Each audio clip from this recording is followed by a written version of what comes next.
লুৎফর রহমান সাহেবের জন্য দোয়া চেয়েছে, ওনার জন্য তো দোয়া করতেই হয়।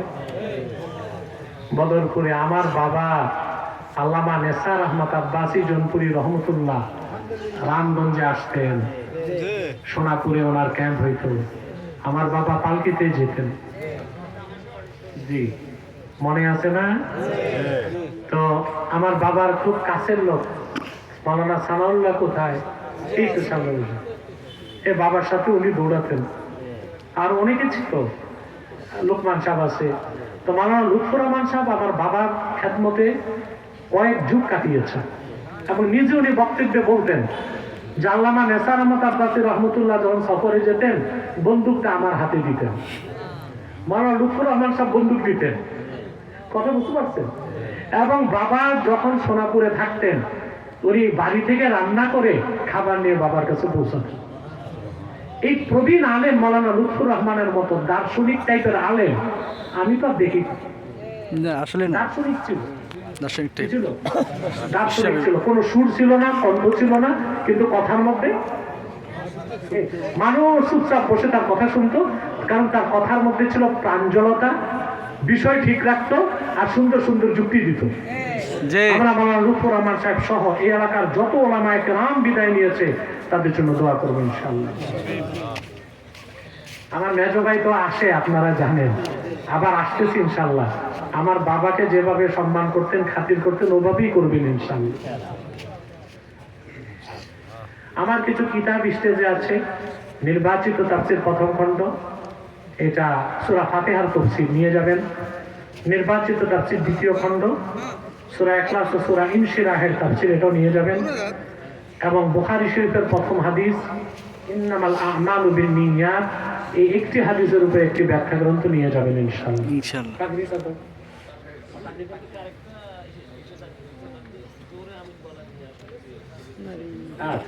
হ্যাঁ, সুন্দর কথা, জোরে আমিন। অর্থাৎ আমরা আমিন জোরে বলবো না আস্তে বলবো, এই না?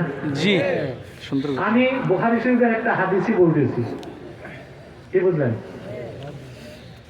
আল্লাহর হাবিব সাল্লাল্লাহু আলাইহি ওয়াসাল্লাম সাহাবায়ে কেরামকে বলেছেন, ওয়াইযা ক্বালাল ইমামু ওয়ালাদ-দাল্লিন ফাকুলু আমিন। ইমাম যখন বলবে ওয়ালাদ-দাল্লিন, তোমরা বলো আমিন। খেয়াল করেন, এটা বুখারী শরীফের মতন হাদিস। যদি আমাদের মুসল্লিদের উপর যদি আমিন জোরে বলা সুন্নত হইতো, তো ইমামের উপর কি জোরে বলা সুন্নত হইতো না? ইমামের জন্য যদি জোরে আমিন বলা সুন্নত হতো, তা হাদিসে কি আসতো?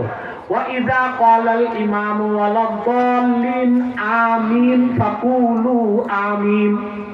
ইমাম যখন বলবে ওয়ালাদ-দাল্লিন আমিন, তোমরাও বলো আমিন। না, এটা বলা হয় না, বলা হয়েছে ওয়াইযা ক্বালাল ইমামু ওয়ালাদ-দাল্লিন ফাকুলু আমিন। ইমাম যখন ওয়ালাদ-দাল্লিন বলবে তখন তোমরা আমিন বলো। তাহলে বোঝা যায় ইমাম নিজে আমিনটা আস্তে বলবে। ইমামের উপর যদি আবশ্যকতা আমিন জোরে বলা, তাহলে হাদিসে আসতো কি? ওয়াইযা ক্বালাল ইমামু ওয়ালাদ-দাল্লিন আমিন ফাকুলু আমিন। এটা বলা হয় নাই, বলা হয়েছে ইযা ক্বালাল ইমামু ওয়ালাদ-দাল্লিন ফাকুলু আমিন। ইমাম নিজেই যেখানে ওয়ালাদ-দাল্লিন পর্যন্ত জোরে বলবে, আমিন আস্তে বলবে, সেখানে মুসল্লি আবার আমিন জোরে বলে কেন? এটাই সুন্নাহ। আচ্ছা, এখন মুসলিম শরীফের একটা হাদিসে দেখা যায় যে সাহাবায়ে কেরাম জোরে আমিন বলতেন।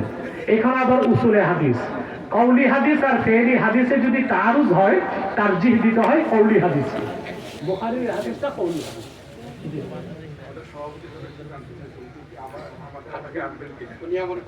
আমাদের এই গ্রামবাসী সবার পক্ষ থেকে আমরা আবার আনলে আরে মারি লাইছে